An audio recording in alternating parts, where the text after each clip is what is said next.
შავი ზღვის სანაპიროზე ერთ ქალაქში პატარა ელენე და დაჩი ცხოვრობდნენ. ისინი ხშირად დროს ბებოსთან და ბაბუასთან ატარებდნენ. მაგრამ ერთ დღეს გაიგეს, რომ ბებო ავად გამხდარა და მხოლოდ ციცოცხლის ყვავილი, დიაურონი გამოაჯამრთელებდა.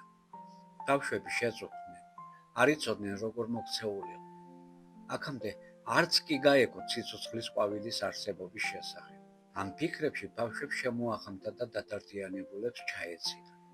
დილით ადრე მოიმსადეს საგზალი და გაუყვნენ ტყისკენ მიმავალ გზას. ისინი უკვე ტყის სიღრმეში იყვნენ, როცა ბინდი ჩამოწვა. ხის ტოტებზე ახასხასებულ მწვანე ფოთლებს ჩრდილის ფერი შეებარა. ნელ-ნელა მრავალფერ ბუნებას შავი ფერი იპყრობდა, დაღამდა.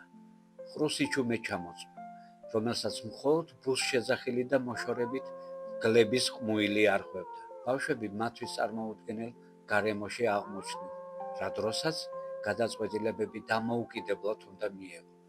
ორთავეს ეშინოდა, თუმცა საწადლის მიღწევის და ამოუცნობის ამოცნობის სურვილი იმდენად დიდი იყო, ხმამაღლა ამის შესახებ არც ერთი საუბრობდა. იქვე კლდოვან ბორცზე ელენემ გამოქვაბული შენიშნა და დაჩის აღტაცებით შესძახა. გამოქვაბული, თავი იქ შევაფაროთ. ბავშვებმა მზერა კლდოვან ბორცვს მიაბრძეს და აჩქარებული ნაბიჯით გამოქვაბულისაკენ გაეშურნენ. ეს პირველი გამოწვევის გადალახვის წინაპირობა გახდა. პატარები გამოქვაბულში შევიდნენ. დაჩიმ გასანათებლად ფანარი ამოიღო, მაგრამ გამოქვაბულის შუაგულში კოცონი თავისით აგიზგიზდა. ელენე და დაჩი გაოცებით შესწეროდნენ ერთმანეთს. მათ ვერ გაეგო, თუ როგორ აინთო ცეცხლი. პატარები იქვე ხის მორზე ჩამოსხდნენ და აგიზგიზებულ კოცონს მიეფიცხენ. ხანმოკლე დუმილის შემდეგ ელენემ ჩუმად მოგრძალებით თქვა: დაჩი, მეშინია, როგორც კი გათენდება, სახლში დავბრუნდე. ელენეს წინადადება დასრულებული არც კი ჰქონდა, რომ ბავშვების ყურადღება გამოქვაბულის ერთ-ერთმა კედელმა მიიღო. კედლის დასავლეთით ამოუცნობი ნიშნები თავისით გამოისახა. თავდაპირველად ყვავილი, ხოლო შემდეგ მის ირგვლივ მომრგვალებული ფორმის ასოები გამოიკვეთა. ელენე და დაჩი სასწრაფოდ მიუახლოვდნენ კედელს. პატარებმა სიხარულით შესძახეს. ეს სიცოცხლის ყვავილი, დიაურონია. და შემდეგ იმ ამოუცნობანდანსა და მისტიკურ ნიშნებს შეხედეს, რომელიც სიცოცხლის ყვავილის ირგვლივ იყო გამოსახული. ელენემ დაჩის გაოცებით კითხა: რომელ ენას ეკუთვნის ეს ასოები? როგორ უნდა წავიკითხოთ? დაჩი მიუგო, ეს ქართული დამწერლობაა. იგი უძველესი ენაა და რამდენიმე ათას ლეულს ითვლით. ელენე, ჩვენი წინაპრები საქართველოდან არიან. ისინი ქართულ ენას მეც მასწავლიდნენ. თავად ქართველები სამხრეთ კავკასიაში, შავი ზღვის სანაპიროზე ცხოვრობენ. მიუგო დაჩიმ და ტელეფონით კედელს რამდენიმე ფოტო გადაუღო, მაგრამ სიცოცხლის ყვავილი და მისტიკური ნიშნები ფოტოზე არ გამოისახა. ელენემ მაშინვე გახსნა ზურგჩემდა. ამოიღო კალამი და დაჩის მიმართა. გაიხადე მაისური. ბავშვები სასწრაფოდ დასწნენ კოცონთან. დაჩი მიუშვირა ზურგი და ელენემ სიცოცხლის ყვავილისა და ნიშნების შიშველ სხეულზე ფრთხილად გადატანა დაიწყო. მაგრამ სასწაული ის გახლდათ, რომ თითოეული დეტალი არა ნახატის სახით, არამედ ზურგზე კამქვეშ წყლულის მსგავსად იკვეთებოდა. ამასობაში გამოქვაბულის შუაგულში მოგიზგიზე კოცონმაც ბშუტვა დაიწყო. გათენების მოლოდინში ბავშვებსაც ღრმად ჩაეცინათ. დილით ისინი უცხო არსებამ გააღვიძა. მან ნაზექვით დაუძახა დაჩის და ელენეს. პატარებმა თვალები გაახილეს და უკანა კიდურებზე ამხედრებული ცისფერი თაგუნა დაინახეს. დილამშვიდობისა, ბავშვებო, მე თაგუნა ტატი ვარ. ძალიან გამიხარდა თქვენი ხილვა ამ ჯადოსნურ გამოქვაბულში. ამიტომ გადავწყვიტე და გაგეცნოთ. პატარები გაოცებით შესხეროდნენ უცნაურ ცისფერ თაგუნიას. შემდეგ დაჩი მოგზალებით კითხა: თქვენ ლაპარაკიც იცით? ტატიმ ჩაიცინა. მე დაჩი მქვია. ამას? პატარა თაგუნია მიმწოთასვე შეაწყვეტინა. ვიცი, მე თქვენ დიდი ხანია გელოდით. ნაწინასწარმეტყველებია, თქვენ სიცოცხლის ყვავილის ტყვეობიდან დახსნის მისია გაკისრიათ. თაში, 64-ის ბაღში, სადაც სიცოცხლის ყვავილი დიაურონე ხარობს, ადგილს ურჩხული დაეპატრონა. ჯადოსნური ყვავილი ტყვეობაში სიცოცხლის სურნელსა და ელექსირს ვერ აფრქვევს, რის გამოც დედამიწაზე ყოველი არსება დაავადდა, დაძაბუნდა და სამწუხაროდ სიცოცხლის ხანგრძლივობაც შემცირდა. თუ სასწრაფოდ არ ვიმოქმედეთ, იგივე ემუქრება ადამიანთა მოდგმას. ურჩხული, რომელმაც სიცოცხლის ყვავილი დაატყვევა, უზარმაზარია და თან ცეცხლს აფრქვევს. ვინარცსა და მისი დამარცხება და ჯადოსნური ყვავილის ტყვეობიდან დახსნა, მაგრამ ყველა მცდელობა უშედეგოდ დასრულდა. საუბრის შემდეგ ელენემ, დაჩიმ და ტატიმ გადაწყვიტეს გზა ტყის სიღრმისკენ გაეგრძელება. უეცრად ხის ტოტიდან ფრთების შრიალი შემოესმა. ბუ, რომელიც პატარების გადაადგილებას მაღალი ხიდან თვალს ადევნებდა, ბავშვების ფეხებთან დაეშვა. გამარჯობა, მე ბაუმქვია და ტყის მცველი ვარ. მაშინ, როდესაც ყველას სძინავს, მე მღვიძავს. სამყაროს სიბრძნის სიმბოლოდ მთვლის. ბავშვებს გაეღიმათ და იუმორნარები სარკაზმით მიმართეს. ყველაფერი შენ ყოფილ ხარ. ბაუმზე რაც ისკენ მიაპყრო და პატარებს უპასუხა. ყველაფერი ის არის ფრინველთა მეფე, არწივი. მე მეფის ვეზირი ვარ. ეს ტიტულები ზუხსოვარი დროიდან მან მიბოძა, რის გამოც ფრინველთა სამყაროში ჩემს გარეში არაფერი წყდება. პატარებო, კეთილი იყოს თქვენი მობრძანება ჯადოსნურ სამყაროში. მზად ვარ თქვენთან ერთად მონაწილეობა მივიღო დიაურონის, სიცოცხლის ყვავილის გადარჩენაში. ამ საუბრის შემდეგ დაჩიმ, ელენემ, ტატიმ და ბაუმ გზა ტყის სიღრმისაკენ განაგრძეს.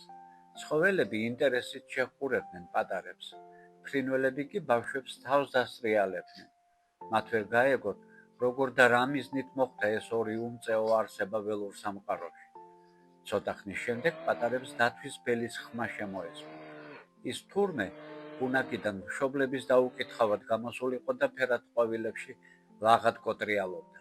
როცა ბავშვები დაინახა, სასწრაფოდ წამოდგა და ლუყლუყით ბუნაგისაკენ წაბაჯბაჯდა.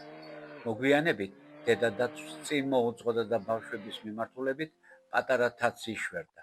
პატარები შეშიდნენ. მათ დათვი მხოლოდ ზოოპარკში და ცირკის არენაზე ენახა. ბაუმ დაჩის ჩაშჩურჩულა. არ შეშინდე, მე და ველაპარაკები. როდესაც ბაჯბაჯა პატარებს მიუახლოვდა, ბუმ არც აცია, არც აცხელა და დათვს მიმართა. მე, ფრინველთა მეფის ვეზირი, თქვენთან თხოვნით მოვედი, რათა დახმარება გაგვიწიო დიაურონის, სიცოცხლის ყვავილის პოვნასა და ტყვეობიდან დახსნაში. ამის გაგონებაზე პატარა ბელი დედა დათვს ფეხებს შორის გამოუძვრა. ბავშვების წინ უკანა თათებზე დადგა და ხრინწიანი ხმით თქვა: მე დათუნია ნაკივი. დედაჩემი უსაზღვროდ კეთილია და აუცილებლად დაგეხმარება. დედა დათვმა პატარა ბელს თათი თავზე გადაუსვა, შემდეგ კი ბაუს და თაგუნია ტატის მიმართა. ბუნაგში შემობრძანდი, იქ დავილაპარაკოთ. დათვი სტუმრებს წინ წარუძღვა. როცა ბუნაგში შევიდნენ, ბავშვები დათვის საცხოვრის უხმოდ ათვალიერებდნენ და მათ სახეზე გაოცება იკითხებოდა. სიჩუმეთ დათვმა დაარღვია. გისმენთ, რაზე შეწუხებულ ხართ? ბაუმ უპასუხა. ამ პატარებს ელენე და დაჩი ჰქვიათ. ისინი ადამიანთა მოდგმას წარმოადგენენ, ხოლო მათი მექსური ჯადოსნური თაგუნია ტატია. ერთი შეხედვით ისინი უმწეონი პატარები არიან, თუმცა დიდი მიგსი აკისრიათ. მათგან ისრახეს კეთილი ძალების შეკრება, ბოროტი დევის დამარცხება და სიცოცხლის ყვავილის ტყვეობიდან დახსნა.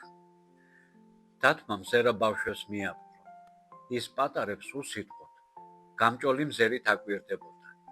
შემდეგ ბუს მიუბრუნდა. თქვენც ხომ იცით, რომ ეს შეუძლებელია. ძალიან ბევრი სულიერი შეეწირა სიცოცხლის ყვავილის დახსნის სურვილს, მაგრამ ამაოდ. თითოეული მცდელობა უშედეგოდ დასრულდა. ბოროტი დევი, რომელსაც სიცოცხლის ყვავილი ჰყავს დატყვევებული, ყოველი გამარჯვების შემდეგ უფრო და უფრო ძლიერდება. ეს თქვა და თავი დახარა. შთაბეჭდილება შეიქმნა თითქოს დევის ხსენებაზე ამ ძლიერმა და ბუმერაზმა არსებამაც თავი უმწეოდ იგრძნო. ხანმოკლედ უმილის შემდეგ სიჩუმე ჯადოსნურმა თაგუნია ტატიმ დაარღვია. ბატონებო, მე გაგებით ვიზიარებ თქვენ შეშფოთებას დევის უძლეველობის შესახებ, მაგრამ მინდა გაუწყოთ წინასწარმეტყველება, რომ სიცოცხლის ყვავილს ტყვეობიდან ადამიანთა მოდგმის პატარა წარმომადგენლები ჩვენი დახმარებით დაიხსნიან. ეს იქნება დედამიწაზე ყველა სულიერი საერთო მიზნისთვის გაერთიანება. შემდეგ ტატიმ ზერანაკის მიაპყრო და საუბარი გააგრძელა. დიაურონის დატყვევების შემდეგ სიცოცხლის სურნელი სამყაროს აღარ მოეფინება. დედამიწაზე სიცოცხლის ხანგრძლივობა მნიშვნელოვნად შემცირდა.